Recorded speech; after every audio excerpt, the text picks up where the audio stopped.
historically in Canada and in Alberta in particular in the mid 20th century, many Albertans looked to God and believed in God, were dedicated Christians.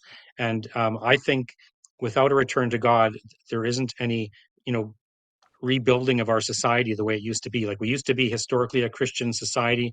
That's where our rights and freedoms came from. Like all the most prosperous countries in the world, whether it's the United States or Britain or Australia, they all had this Christian foundation. And so there has to be a serious return to that Christian foundation as the fundamental thing, if we're going to get back to any of the kinds of freedoms that we had before. So that's the fundamental, the most fundamental thing. On top of that, then people would have to learn the implications of that in terms of you know, the philosophy behind it. Like even talking about like John Locke and how he explains that as creatures of God, we have individual rights, and that the government's role is to protect those rights.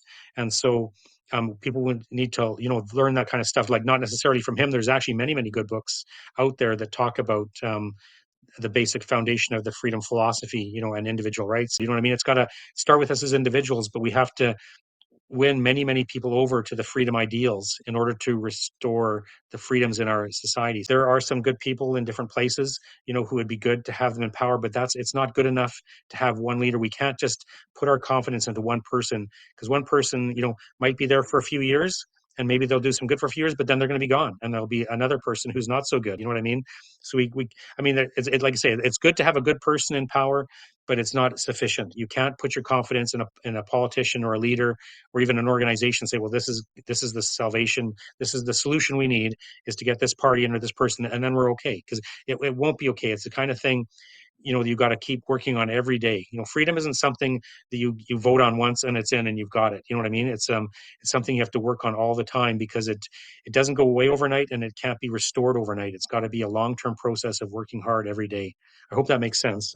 Oh, absolutely. And in your book, Time to Leave, you talk about, I think, Mitika, who was a leftist professor, right? To quote, Yes. and he said, for progressives, freedom is a problem and must be restricted. Yes. And I mean, so this is what Yes. we're up against, right? As people who want freedom, is we are up against people who honestly think that freedom is a problem. You can't Yep. be free Yep. to make your decisions. You can't be free to say what's actually on your mind or to debate an Yep. idea Yep. that's controversial. And this is what's led us into the problem we're in. And every communist country is atheist, right? There is no belief in any God, right? That's been Right. outlawed. Right. That's not allowed.